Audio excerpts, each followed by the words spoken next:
Gerber003 here today with a review that should have been done a long time ago. This is going to be pretty much a two-part video. It's going to be a review on the Alice pack as a bug-out bag, and it's also going to be a bug-out bag video. So it's going to be a two-in-one kind of thing for you guys, just to make things a little bit short, because right now this pack has done really well for me, and right now I just really wanted to be able to finally get a bug-out bag video onto my channel. So I'm going to start off by just giving you guys a quick review on the actual pack itself. Now, right now the pack is decent. It's decent. Right now it's nothing too noteworthy. It's pretty much just a standard surplus Alice pack here. Right now, I will say that some of the commercial packs you might be able to find on the market might be a little bit lighter than this one, just because it does have that metal frame. But the one thing that this does get is that you have a lot of those modularities that you can do. You can change out the actual bag of this pack. You can change out the shoulder straps to it, and as I'll show you,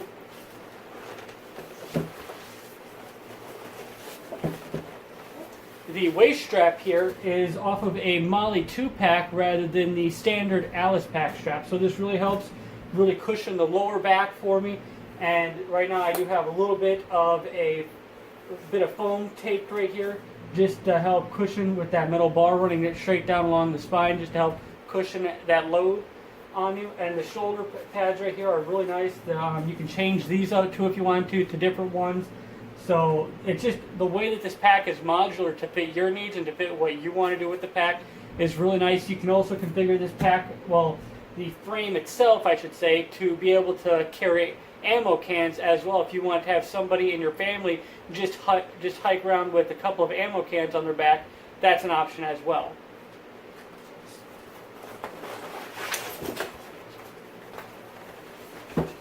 So now onto the pack and what I have inside of it for the bug-out bag portion. So the first part, as you can see right here, is I have just a standard foam pad. And the one thing that I will say is, if you're living in cold weather or things along those lines, having a foam pad really helps prevent against induction and really helps to keep you warm on those really sub-zero nights whenever you're out camping, or if, for example, you have to bug out. So these things right here can definitely be a lifesaver to you in a SHTF scenario. Now, one thing I will say is that this pack right here is designed to sustain me and partially be able to sustain my family. And I have a wife and 2 kids. One is a toddler and the other one is a newborn. So I have a couple of things in here that are also geared towards my family and not just towards me. That's why the weight on this pack is going to be a little bit more than some of your guys' packs might be for a lone wolf pepper or something like that, which is, my pack is at a complete standard 47 pounds. Now it might go up a little bit if I put more food in here, but between everything else, and I also have water in here, I store a lot of the extra food and things along those lines inside of my wife's pack, because it's a little bit lighter weight pack for her. So on the outside, you can see right here, there's 2 canteens on the side.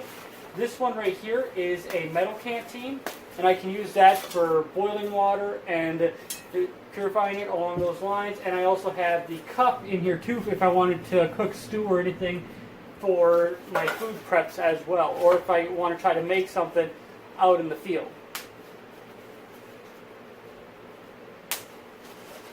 Now I'm going to go on to the external pouches here for the bug-out bag.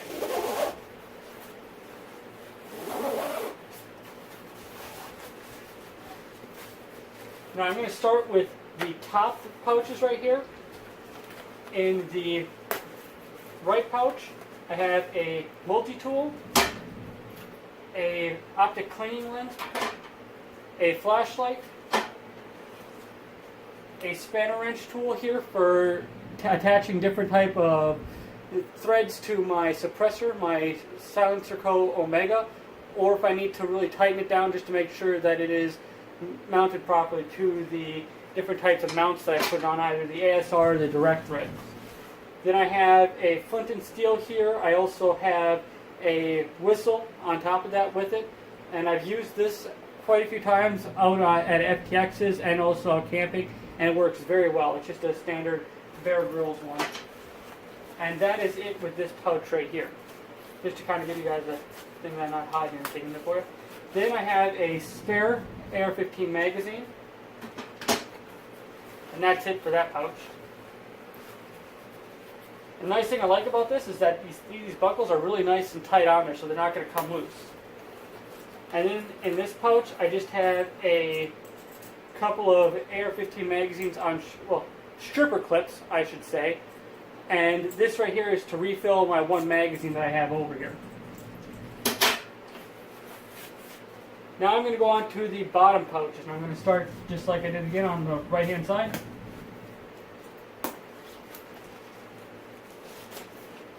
I have a crank radio. It also has batteries in it as well. And I really think that this is something I know a lot of people say, oh, you don't need it because of the weight, but having some type of communication what's going on the outside is really going to come in handy depending on the situation. So it might just be a short-term SHF scenario, and you might be stranded or something along those lines, but having that little bit of extra communication just to be able to hear what's going on, maybe catch a signal to make sure you're going in the right direction. I don't know, this could really come in handy. That's what I think, at least. Then I have important paperwork. I have a couple of CR123 batteries in here for my flashlights. I have a very small compass right here. I have some pens in here, a couple of chem lights, a notepad to write on, and then pretty much just a bunch of different maps for my surrounding area for my state, the 2 states surrounding me, and that's about it in my area.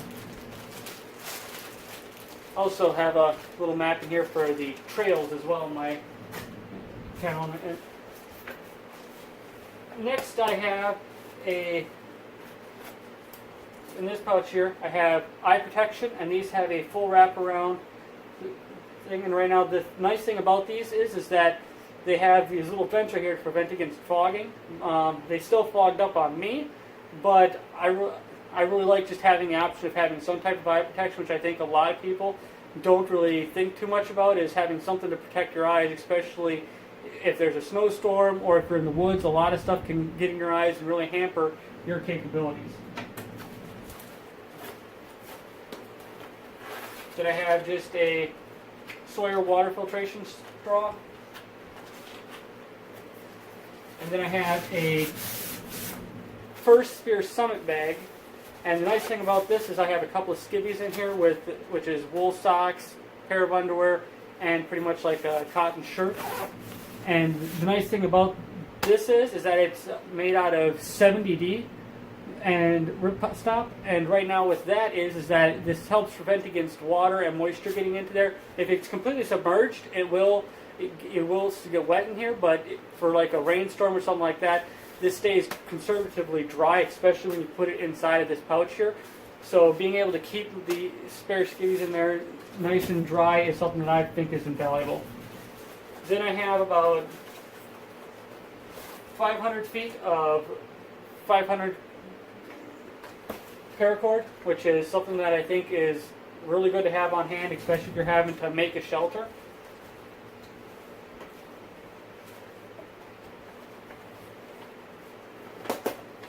And speaking of shelters, I have the Snug Pack Stasha, and this right here is just pretty much a very compactable tarp. It's a 64-inch by 96-inch, as you can see right there. And right now the Stasha is small and lightweight enough to be able to stash in a cargo pocket or be able to just toss into a pouch without adding a lot of that extra weight. And it's still nice and serviceable to be able to be used in a multitude of different ways. You can use it as a shelter, as an impromptu rain parka, or a multitude of other things if you want to use it as a rain catchment system. Just a lot of options that you can do with this. Now that's it for the exterior pouches. Now I'm going to go on to the interior pouch, which is where a lot of the goodies are. Now, going on with the standard theme, I have some more hydration, and this one is a 3-liter Camelback. And the nice thing I like about this is that it does still have the straps on it as well, so I can, if I need to, after I set up camp, I can throw this on and just pretty much walk around camp and have this on me while I'm gathering tinder, I'm gathering supplies to build a shelter if I need to construct a shelter or what have you, or if I need to go and gather water, I can use this as well. Now onto the interior pouch of the main compartment here.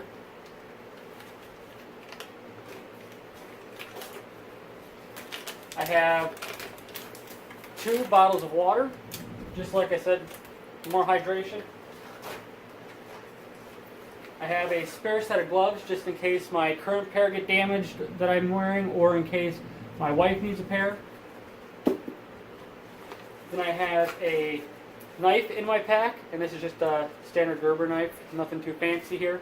The nice thing I like about having this inside my pack, besides the knives that I normally carry on me for everyday carry, is that I can use this for a lot of bushcraft if I need to, or making tinder, or even working with constructing a shelter. So then that's the nice thing about being able to have this in there, is I don't have to try to gather or find my knife to throw on my belt if I need to. Now here's the food. I have a little bit of a variety of food in my bug-out bag. I have the Mountain House meals. I normally kind of recycle them out as I go camping or go out to FTXs. Then I have a MRE.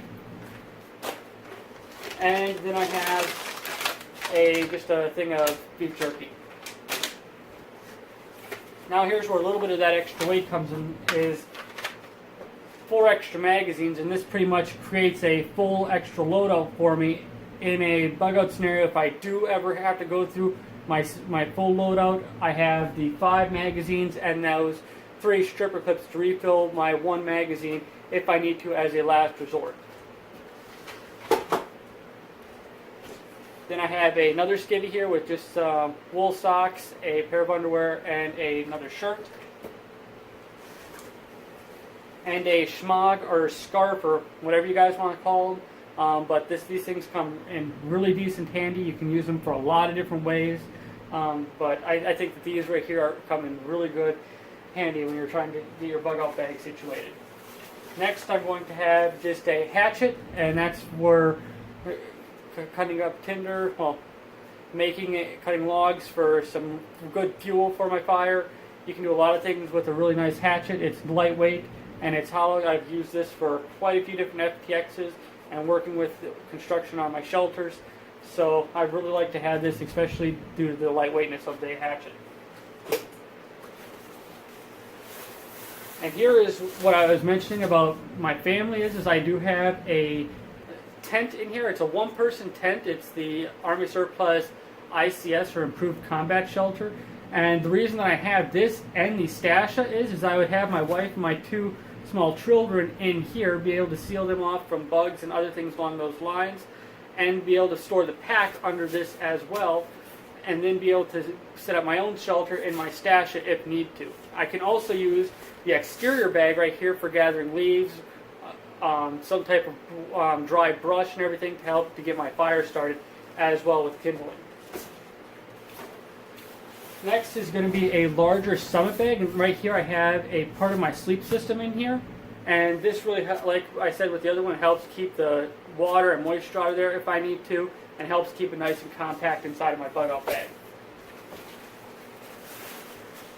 And the last part is going to be the bivy cover for my bug-out bag. Now I know that it depends on the type of situation, what you want to do and how you want to have your sleep system set up, if you want to use one at all. But for me in my situation, living in Wisconsin, if you bug out and you don't know down and know for sure how to set up your shelter, you know that you're going to have a shelter all the time, which I don't know, that I'll be able to always be able to quickly assemble a shelter, even with my improved combat shelter. Having a sleep system for me and my family members is definitely a needed must, especially whenever it gets down to -20 at night. So that's why I have a sleep system. I know some people say minimal. You don't need anything besides just a knife and some rope. So that's just the way I think about it. That's the way I have my pack set up. Right now I've shown you guys a lot of things that I keep in my pack.